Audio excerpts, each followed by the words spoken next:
El crimen de la calle Fuencarral, Madrid, verano de 1888. Las calles se iluminaban apenas con faroles amarillentos que hacían vibrar las sombras a cada ráfaga de viento. Era una ciudad todavía hundida en el cambio, entre lo antiguo que se resistía a morir y lo moderno que no terminaba de nacer. Una ciudad donde las calles parecían respirar por la noche, como si aquello que ocultaban durante el día despertara lentamente entre sus adoquines. En el número 109 de la calle Fuencarral vivía una mujer llamada Luciana Borsino, de 56 años, viuda, acomodada para los estándares de la época, y casi siempre acompañada por su criada, Higinia Balaguer. Nadie podía imaginar que aquella mañana del 2 de julio de 1888, aquel edificio sería recordado durante décadas como escenario de uno de los crímenes más comentados, retorcidos y misteriosos de la historia española. Esa mañana, poco antes del amanecer, los vecinos escucharon un olor extraño, algo parecido a madera húmeda quemándose, o quizás tela oscura ardiendo lentamente. Algunos miraron por las ventanas, pero solo vieron la quietud de la calle. En el interior del piso, sin embargo, las llamas comenzaban a deformar muebles, cortinas y paredes. Un incendio no demasiado grande, pero suficiente para llamar la atención de los vecinos del edificio, quienes rápidamente alertaron a los guardias. Cuando los bomberos llegaron y obligaron la puerta, descubrieron un interior denso, en el que el humo hacía casi imposible respirar. Y detrás de ese humo, en una de las habitaciones, tendido en la cama, encontraron el cuerpo calcinado de Luciana Borsino. O eso parecía. El cuerpo estaba carbonizado. Apenas se distinguían las facciones. La ropa había ardido hasta confundirse con la piel, y lo que antes fue una mujer, ahora era solo una figura ennegrecida. Los bomberos dieron por hecho que la mujer había muerto asfixiada o quemada mientras dormía. Y aquello, al principio, parecía una tragedia más, fruto de un accidente doméstico. Pero los detalles empezaron a hablar. La cama ardió, sí, pero el resto de la habitación apenas había sido tocada por el fuego, como si alguien hubiese prendido un punto concreto deliberadamente. Y entonces, mientras revisaban las estancias, apareció otra figura, Higinia Balaguer, la criada. Estaba viva, aturdida, asustada. Según contaron los periódicos, tenía la ropa desordenada, olor a humo en el cabello, expresión confusa, o algo más parecido a un miedo antiguo, profundo, que no quiere salir a la superficie. A partir de aquí, el caso dejó de ser un incendio accidental y comenzó una investigación que atravesaría la moral, la justicia, la prensa y terminaría exponiendo un país que vivía entre apariencias, dinero, rumores y silencios. Aquella mañana, Higinia declaró que ella dormía en una habitación aparte, que despertó con el humo, intentó ayudar y al no conseguirlo, huyó. Pero la historia no convenció. La policía observó señales en la casa, objetos fuera de lugar, cajones abiertos, huellas confusas de manos en muebles y una ventana abierta que no debería haber estado así. Luciana había muerto, sí, pero ¿de qué? El cuerpo, carbonizado en extremo, impedía determinar a simple vista si había sido un incendio o un asesinato disfrazado. La autopsia reveló algo estremecedor. Luciana no murió por fuego ni por humo. Había recibido varias puñaladas antes del incendio, lo suficiente para matarla. De pronto, todo cambió. No era un accidente. Era un crimen, un asesinato brutal. El fuego había sido solo una cortina, un intento desesperado de borrar la escena y confundirlo todo. Y entonces la sospecha cayó directamente sobre la única persona que estaba allí, Higinia. Hubo algo que llamó poderosamente la atención de los investigadores. Entre las pertenencias de la señora Luciana faltaban objetos de valor, joyas, dinero y documentos vinculados a la propiedad del piso. La casa había sido revuelta antes de ser incendiada, como si alguien hubiera estado buscando dinero. Y de pronto, de forma casi natural, la policía señaló a la criada. Higinia fue detenida. Pero aquí comienza lo que convertiría este caso en uno de los más polémicos de la España del XIX. Cuando Higinia fue interrogada, negó una y otra vez haber matado a su señora. Insistió en que estaba dormida, que despertó tarde, que intentó ayudar, que no vio a nadie. La policía no le creyó. Se hablaba ya de un crimen pasional o de un crimen por codicia, de un robo mal ejecutado por quien conocía la casa, los horarios, la rutina. Pero poco después surgió otra figura en la historia, un hombre llamado José Vázquez, amante de Higinia, un hombre de negocios turbios, huido de su pasado y con fama de moverse en ambientes oscuros. La prensa, siempre hambrienta de escándalo, empezó a tejer un relato. Una criada enamorada, dominada por un hombre manipulador, asesinando a su señora por dinero. El caso se convirtió en un espectáculo mediático. Los periódicos no solo informaban, construían una historia, hablaron de pasión, de celos, de manipulación, de codicia. Convertían cada detalle en un titular, y cada titular alimentaba más el interés morboso de la ciudad. La gente esperaba las actualizaciones del caso como quien sigue un folletín por entregas. El crimen de la calle Fuencarral se volvió tema de conversación en cafés, mercados, tertulias, reuniones. Era como si todo Madrid hubiera entrado de pronto en aquella habitación calcinada, intentando encontrar sentido a algo que parecía estar lleno de sombras. Un crimen atroz, un incendio, una criada, un amante oculto, demasiados elementos para no arrastrar al público, pero algo no encajaba del todo. La autopsia mostraba puñaladas, varias, profundas, fuertes. No parecían obra de una mujer. Los cuchillos hallados en la casa parecían haber sido limpiados con extraña rapidez, demasiada rapidez. Algunos vecinos hablaban de ruidos previos al incendio, como si alguien hubiese discutido con la señora Luciana. Pero nadie decía nombres. Otros afirmaban haber visto a Higinia bajando las escaleras con ropa distinta a la habitual. Pero no había pruebas sólidas. La policía, presionada por la prensa, necesitaba un culpable, y lo necesitaba pronto. Así, Higinia fue acusada formalmente del crimen, y José Vázquez, su amante, también. Lo que vino después fue casi teatral. Juicios, declaraciones, contradicciones, insultos, gritos, titulares diarios. La prensa llevaba al público cada palabra, cada gesto, cada rumor. Pero a medida que los interrogatorios avanzaban, surgía una pregunta inquietante. ¿Actuó Higinia sola? O peor aún, ¿fue realmente Higinia quien cometió el crimen? Porque había un detalle inquietante. El asesinato se realizó durante la madrugada. Higinia estaba en la casa, sí, pero también alguien más podría haber entrado. La casa no mostraba signos de violencia en la entrada. La señora Luciana conocía a su asesino, lo dejó entrar o nunca salió. Algunos empezaron a sospechar que José Vázquez, el amante, pudo haber sido el autor material. Otros, que había un tercer implicado. Incluso se habló de un complot para quedarse con la herencia. Todo eran hipótesis. Nada podía demostrarse.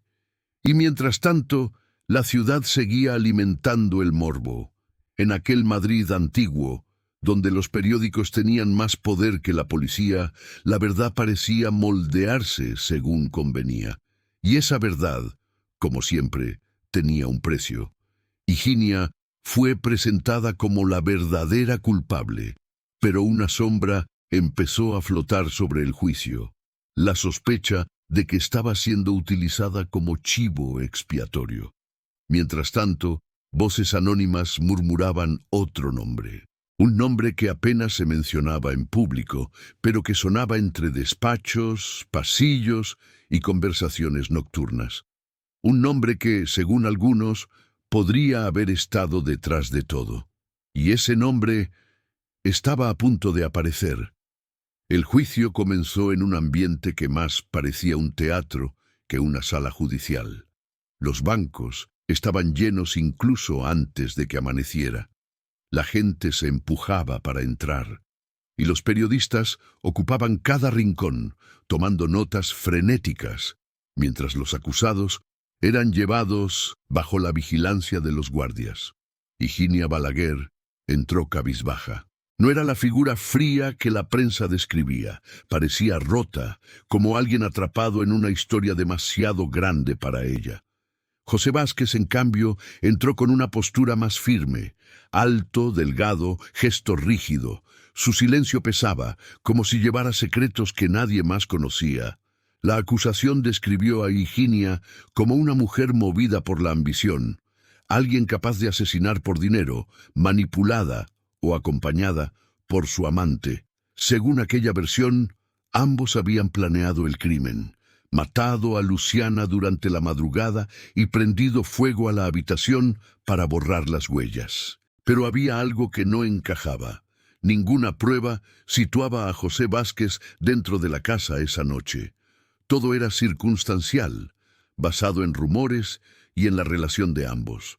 Aún así, el tribunal aceptó la acusación. Era más fácil creerlo así. Durante el juicio, destacó un detalle que estremeció a los presentes: las heridas. Luciana había recibido varias puñaladas profundas, violentas, dirigidas al corazón. Los peritos aseguraron que la fuerza aplicada no parecía provenir de una mujer, o al menos no de una mujer de la complexión de Higinia. Ese detalle encendió los rumores de un tercer implicado, un hombre fuerte desconocido que pudo haber actuado junto a ellos o incluso solo. Pero nadie investigó esa posibilidad en profundidad. No había nombres, no había pruebas, solo un vacío que alimentaba el misterio. La prensa, especialmente el periódico El Liberal, publicó día tras día crónicas incendiarias.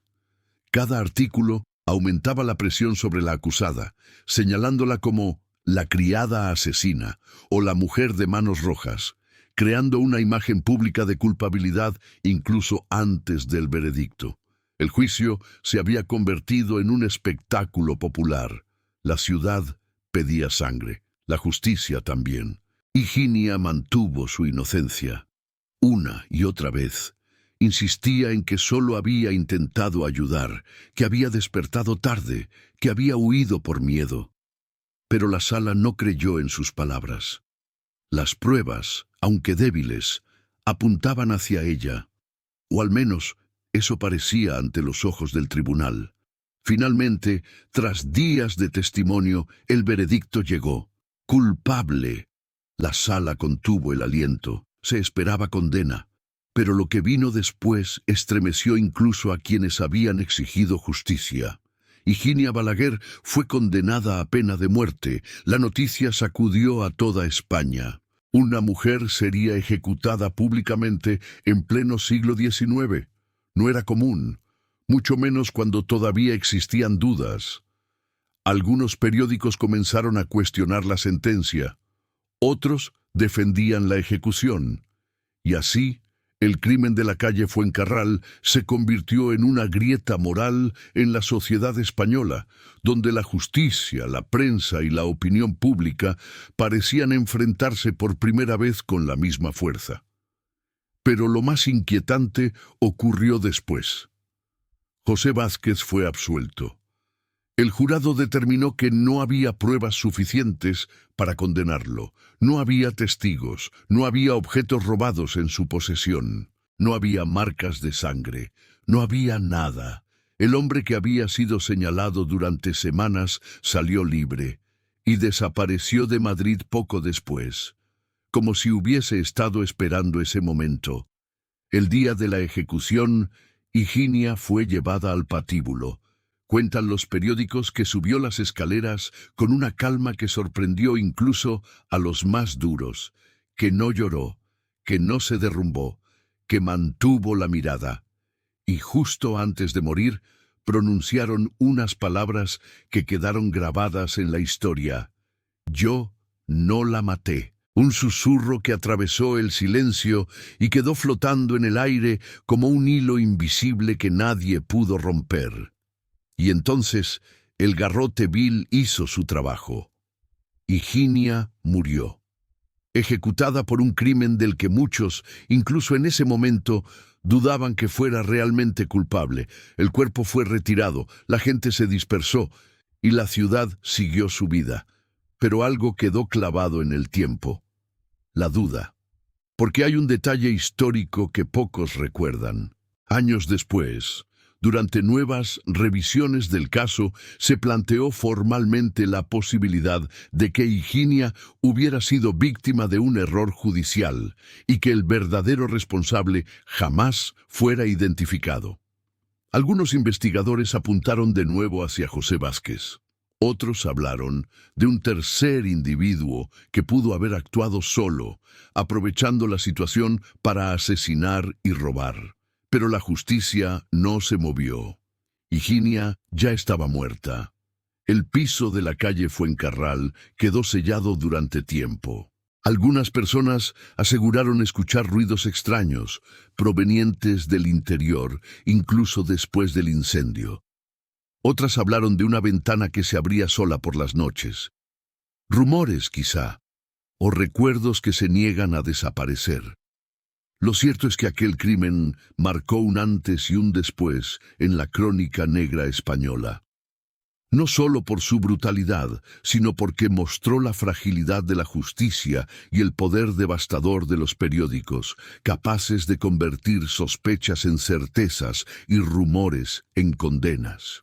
Hoy, más de 100 años después, nadie puede decir con total seguridad quién asesinó realmente a Luciana Borsino. Nadie sabe si Higinia fue víctima o verdugo, si el amante participó o si fue inocente, si hubo alguien más oculto en las sombras, actuando en silencio. Lo que sí sabemos es que alguien lo hizo y que la verdad, esa verdad que todos quieren, nunca terminó de salir a la luz. A veces creemos que el tiempo nos regala respuestas, pero hay historias que siguen vivas incluso cuando ya no queda nadie para contarlas. La calle Fuencarral guardó durante años un silencio incómodo, un susurro que todavía hoy recorre sus paredes cada vez que cae la noche. Higinia murió, asegurando que era inocente, y quizá nunca sabremos si sus palabras fueron un último intento por salvarse, o la única verdad que jamás quiso escuchar nadie. El nombre de la señora Luciana, las cenizas de aquel incendio y la oscuridad que envolvió a los acusados siguen siendo parte de esa Madrid antigua que prefería mirar hacia otro lado antes que enfrentarse a la duda. Y tal vez esa sea la parte más inquietante, que el verdadero asesino pudo haber vivido entre nosotros sin que nadie lo supiera. Si esta historia te ha estremecido, te invito a dejar tu like, suscribirte y activar la campana. Yo seguiré trayendo relatos que el tiempo quiso enterrar, pero que aún respiran en la sombra. Esto es Sombra Negra Oscura. Gracias una vez más por acompañarme. Nos vemos en el siguiente video. Adiós.